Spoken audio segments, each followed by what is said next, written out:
Hello, my name's Gillian and I manage the Children's and Young People's Library Service for Buckinghamshire, and I wanted to just have a chat and talk to you about connecting children to history through books. Part of my job is also managing the school's library service, and history does play a big part in the national curriculum. So, as you can see just before me, we have a myriad of books, resources and artefacts that can really bring history to life for children. And as we all know, the best way to learn for all of us is if we have fun. We're more likely to remember things if it's fun and it's interesting and it's got something really to stimulate our imagination. Some of the topics which come up time and time again for World War II is evacuation, how people lived, food, life on the home front. So I am going to read just a few extracts from a book which I think brings that era to life for young people and children. As you can see here, it's not Second World War but quite a bit older. We do have artefacts teaching about history way back. We have Stone Age artefacts and we have skulls, which also have an interest for children if they're learning about art or different aspects of history. And I remember my grandmother telling me stories about the First and her life during the war. And those are the facts that I remember, because I think anecdotes are things that we remember, particularly funny anecdotes, things that have happened that you remember and makes history come to life.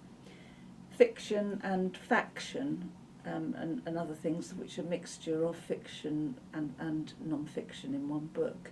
So when we are compiling project requests for children that teachers are asking us for, we always try and put an aspect of the subject that's in fiction or picture book, depending on the age of the children, again to make their learning experience fun.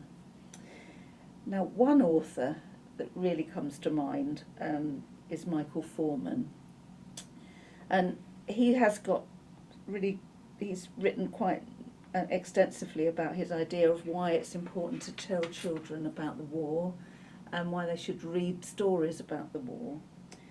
As he says, and I quote from Michael, "Books are the most vital tool of education. They are more important than any other fancy resource. Stories give us knowledge and understanding. They teach us about our place in the world, and we learn about what happened in the past and how we can do better in the future." So Michael Foreman grew up in a small seaside place in Suffolk, quite near Lowestoft. And in this first extract, he's just telling us about what it was like in Lowestoft when the enemy, they were quite heavily bombarded by the enemy in the beginning of the war. And he says, "Lowestoft was ringed with anti-tank blocks and deep ditches called tank traps, which rapidly filled with water. Brother Pardon friends caught sticklebacks and newts in Easy's Pond and stocked up on all the tank traps. Thereafter, the local boys had a multitude of fishing places in addition to the 2 or 3 traditional ponds. Pillboxes lurked in hedgerows and at crossroads. Some pillboxes were disguised as haystacks and stood about innocently beside country roads. Others along the coast pretended to be holiday chalets or ice cream stalls. And at the beginning of the blackout, there were more casualties from road accidents than from enemy actions. White lines were painted along curbs, and men were encouraged to leave their white shirt tails hanging out at night. A local farmer actually painted white stripes on his cows in case they strayed into the roads." So it gives us a picture of what it was like in the country, and the idea of pillboxes being described as holiday chalets. I think it's something that children will remember. Now, I think, as I mentioned, one of the other topics which we're asked about quite a lot or to provide material is evacuation. And in fact, Lowestoft's population was reduced by 2/3 when most of the children and many of the mums were evacuated. And as Michael says here, some went to stay with relatives in safer inland towns and villages, but many children were sent to distant places and spent the years of the war with people they had never seen before. On June the 2nd, 1940, 2,969 children left in 5 special trains. Danger of invasion posters were posted up everywhere, and all people not needed for the running of the town were advised to leave for a safer place. Many refused to go, including, of course, our mum. But she did send Brother Pud to stay with our granny, who ran a pub in rural Norfolk.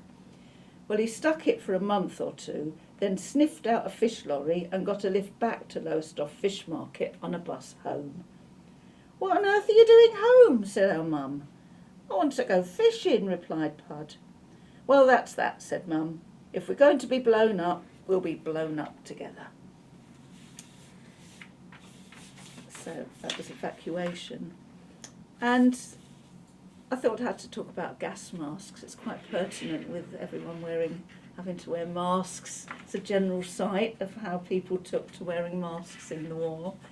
And you've actually got a genuine one here, a gas mask, which children love, taking out our evacuees' suitcase and playing with the artefacts, which include this, which I'm not sure what they would have put in the bottle, the soldiers, when they're carrying it with their kit, but I could imagine.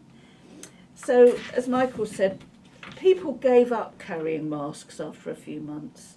We were taught to spit on the inside of the mica window to prevent it misting up. Gas masks were good, though, for making rude noises and got fogged up anyway. And then it comes to the home front. What was life like during the home front?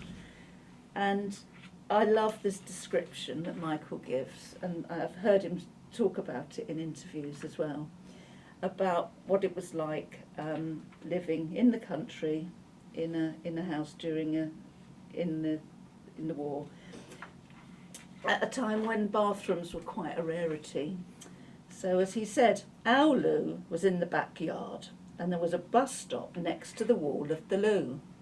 The number 4 bus arrived at that stop every 30 minutes, but the queue of people started forming long before the bus was due. I hated going to the loo with a queue of locals chatting just the other side of the wall, especially if I thought I was going to be noisy during pea season, for instance.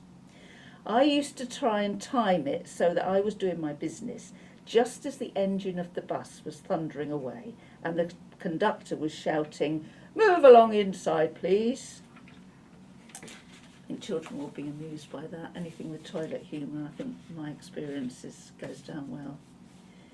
So that's just a few of the things that we've got to make history a little bit more exciting and to bring it to life for children in a way that I hope that they'll remember. And they can ask questions about, because it's by asking questions and hearing stories that I feel is why I do my job. That's why children learn in the very best way. Thank you.